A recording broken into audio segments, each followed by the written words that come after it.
Iceland. Nicknamed the land of fire and ice for its 200 plus volcanoes and countless glaciers.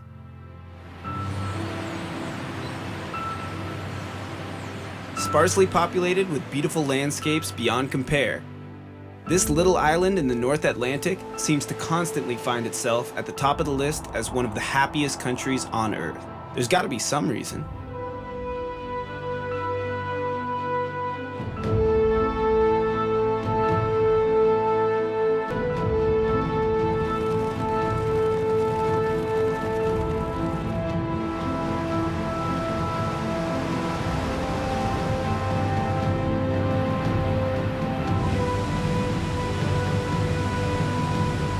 Let's go find out why so many people seem to love life up here on this episode of Destination Celebrations.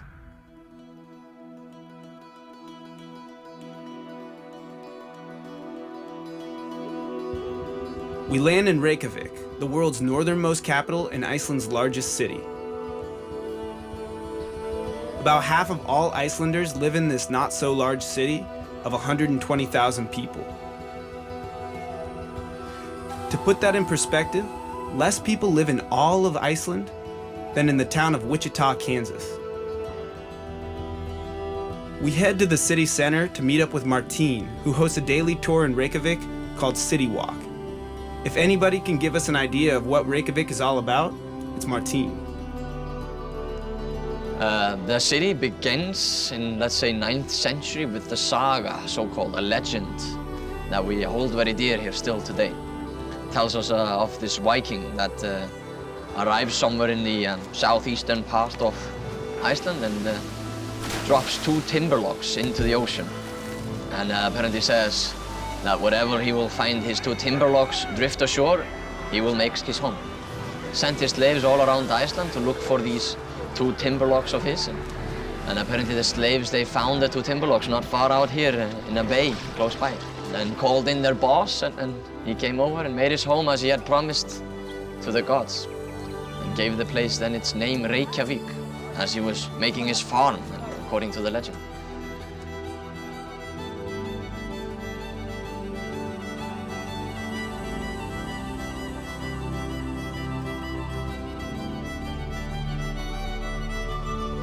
The Reykjavik as a town begins 1750.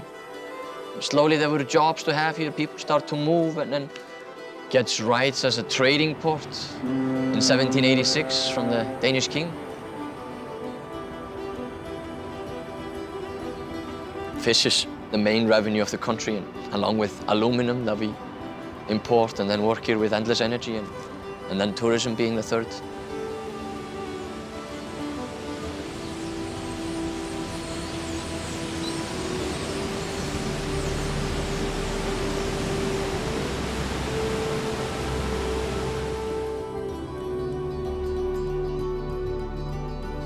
The tourism popped up in Iceland basically didn't exist 7 years ago. There was no one coming to Iceland, which has been increasing now 20% every year since, really, on average, and is now our biggest revenue, with 29% of our total revenues comes from tourism.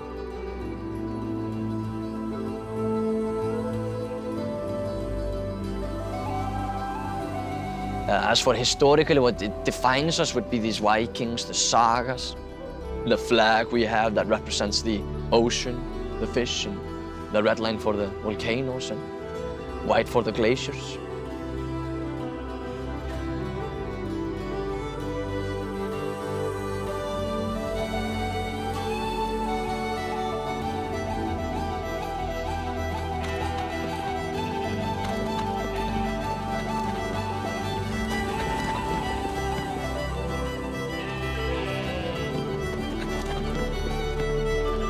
Geographically, Iceland is on this hot spot, similar to Hawaii.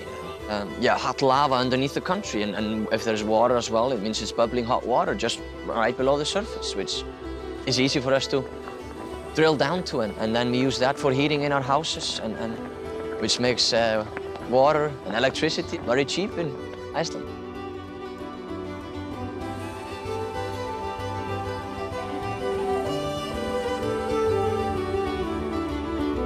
Iceland is famous for its nature, And we want it to be like that. It is a beautiful country, so we ask any visitor to make sure that it still will be as he leaves the country.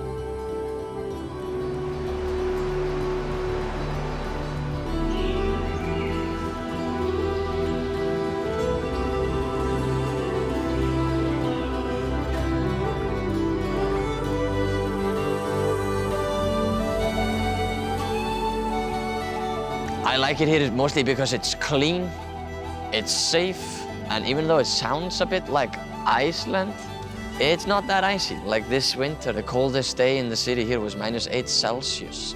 But then we got 3 months of summer, which is like this, and this is paradise for us.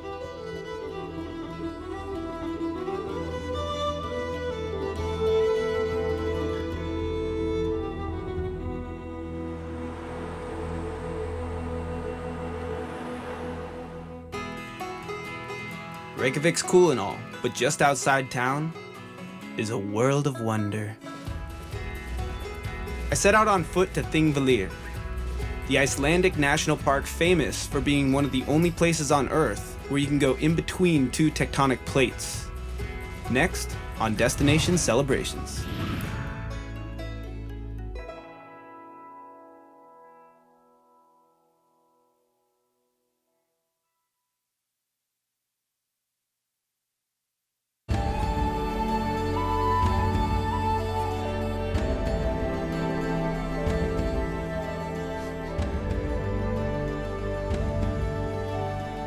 Because it's located on the mid-Atlantic ridge, Iceland is an incredibly geologically active country.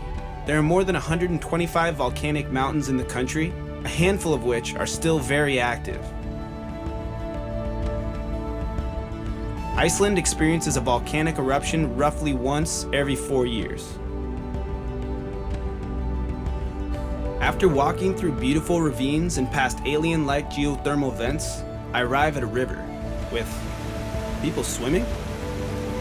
It turns out that this river is heated by an underground volcano and is as warm as a hot tub all year round, no matter how cold it gets outside. And of course, they were friendly, just like everyone else in Iceland. They invited me over to take a drink and have a bite to eat. Fermented shark and brennivin, an Icelandic staple for centuries. You've got to try this, man. Shark. Yeah. And you wash that down with brennivin. The Icelandic national drink.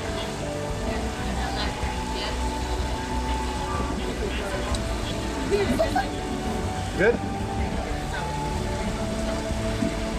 Yeah. Tastiest stuff you ever had? Oh, yeah. What's in brennivin? It's made out of potatoes and kuma. I'm not quite sure. Wow. Not really sure why. Personally, I'd rather eat and drink just about anything else.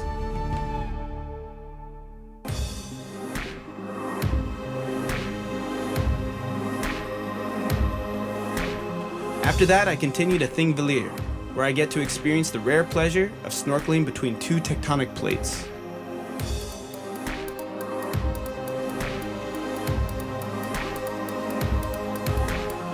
So you see the wall stretching along here. This is the edge of the North American tectonic plate. And on this hill over there, about 5 kilometers away, you have got the Eurasian tectonic plate. So these plates are moving apart at a rate of about 2 centimeters a year. And as they do, this whole area in between is sinking and cracking open. The water that we're going to snorkel in is incredibly clear, drinking water. It's some of the best naturally occurring visibility in the world because of the filtration process through the lava rock. I arrive ready to rumble. Once I pop on my dry suit, there's no stopping me.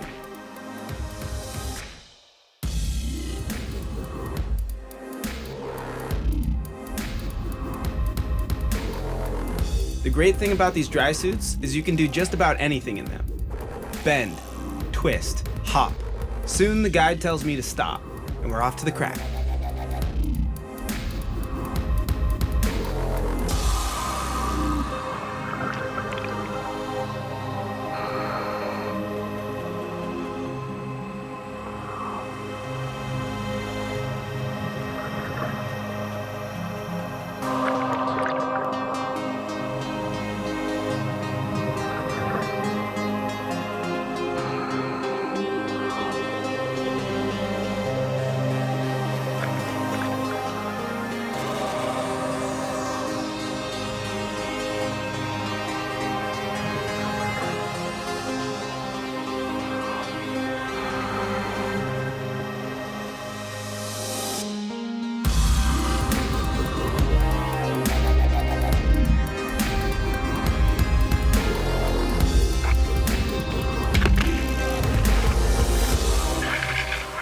awesome.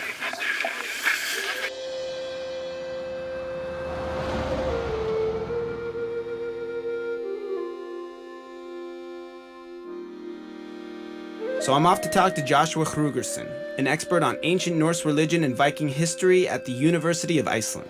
When the Norwegian settlers came to Iceland, they brought with them their beliefs and their traditions about gods and ancient heroes.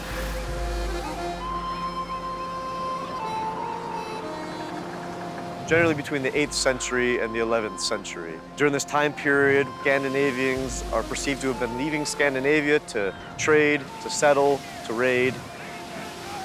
These perceptions that we have all come from some manuscripts, some poems, and some things that were written right here in Iceland between the 12th and 13th, 14th centuries. If it wasn't for these Icelandic manuscripts, we would not have the wealth of knowledge that we have about Old Norse religion.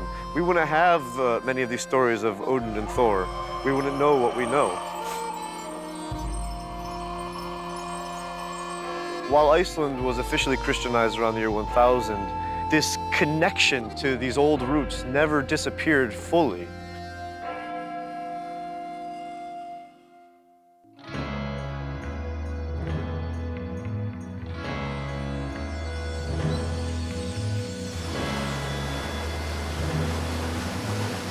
After all this Viking talk, I'd like to actually see where they used to dwell. So I'm off to Strong, which happens to be a bit of a drive east from Reykjavik. He mentions that there'll be a Viking Fest happening in Reykjavik in a couple days, so I have to move quick if I want to see the ruins and get back in time for Viking Fest.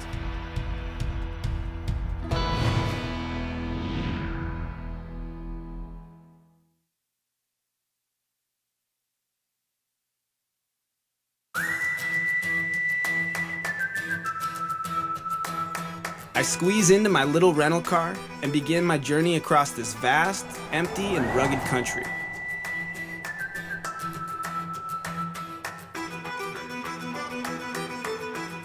I hope the trolls don't get me. Apparently, there's still a good percentage of the population that believes in trolls and elves. I can see why. If I was a troll, I'd want to live here too. So much fun troll stuff to do.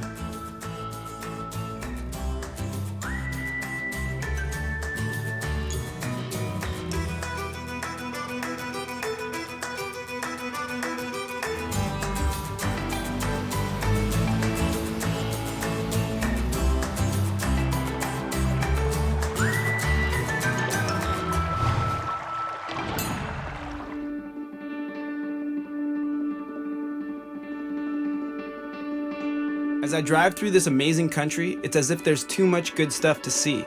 Every second was filled with green cliffs and gorgeous waterfalls.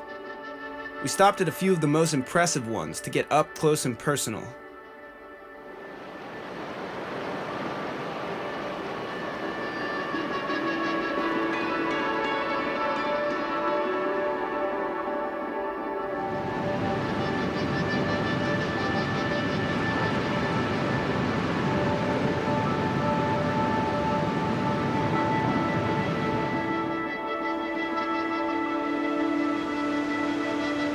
Seljandafoss.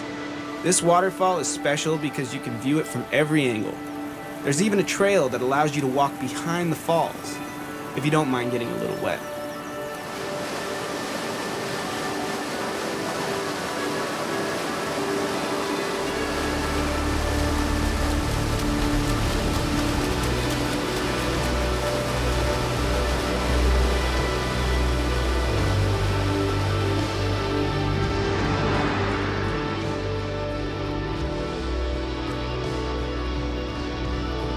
We passed through beautiful farm towns, including this bad boy, Vik, famous for the jagged rocks that jut out from the sea just off its coast. As the legend goes, these unusual rock formations are actually trolls frozen in time. You see, trolls are night dwellers, allergic to the light. They were trying to drag 3 ships ashore when the sun broke over the horizon, and they were caught in the sunlight and immediately turned to stone.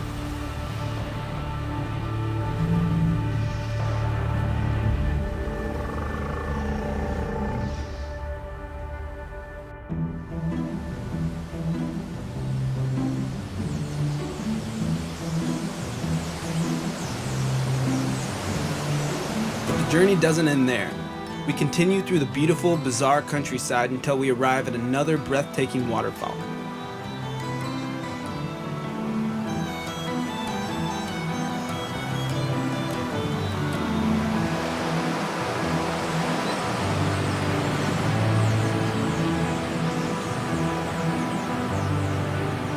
Skogafoss.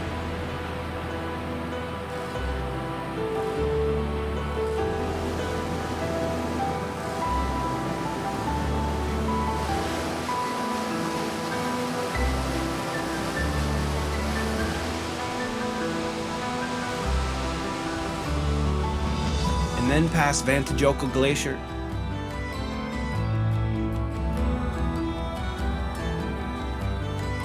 And eventually to Jokusarlon, aka Iceberg Bay, right as the sun was setting, which is a little after midnight this time of year.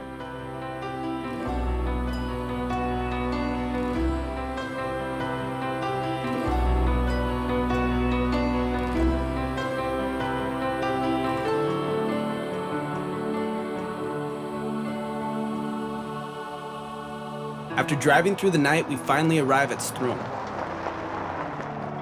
I walk up to the cover built over the ancient ruin.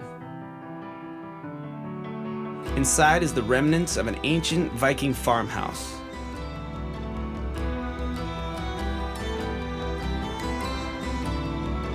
Pretty cool. I guess when their houses are predominantly made of wood, what can you expect after a millennium?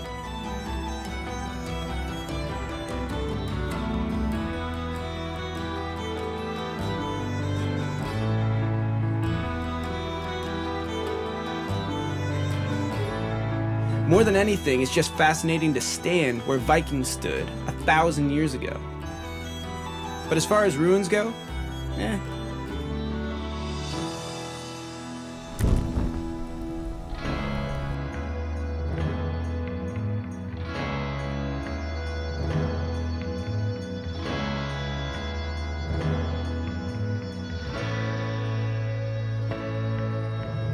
Either way, I came, I saw, I conquered.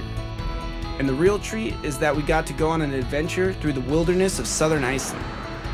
I wish I could spend more time exploring this rugged coastline, but I have to race back to Reykjavik if I want to make it to Viking Fest in time.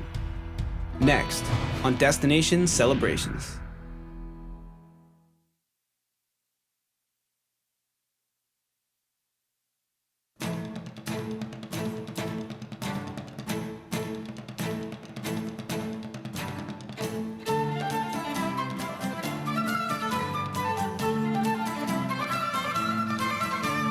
I arrive in town just as the festivities begin. Booths begin to set up and Viking craftsmen sit down to work and sell crafts.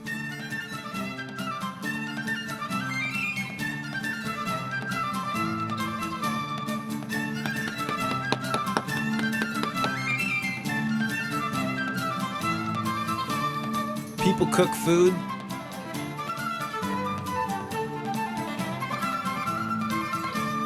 Sing songs.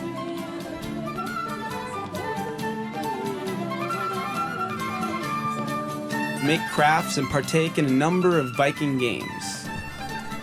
There's axe throwing, an archery tournament, whatever this is.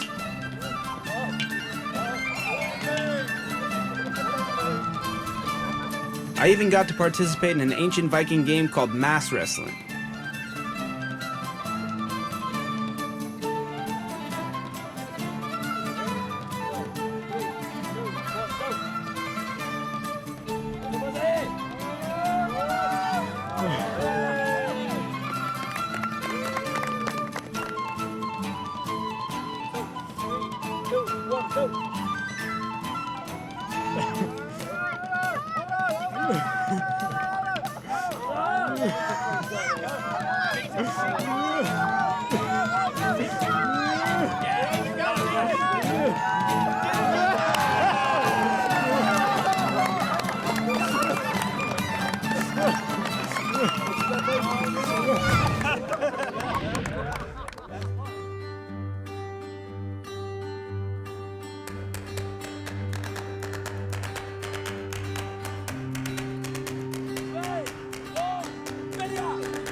After that, the battle begins.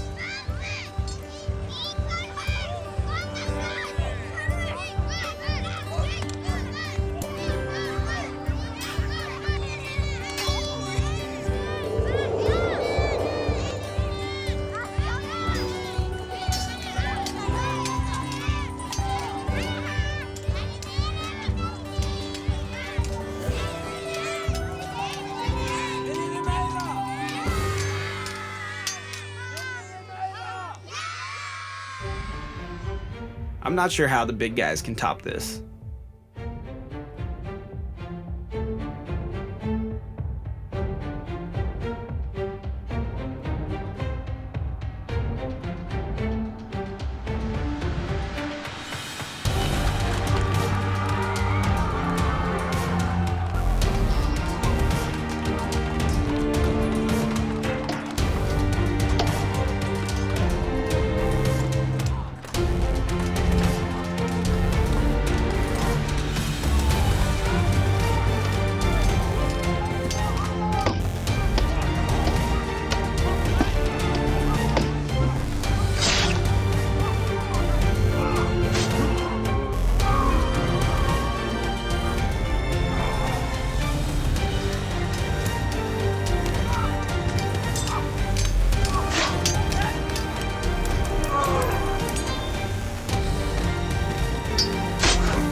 After all is said and done, both sides of the battle enjoy a nice warm meal and a few beers together.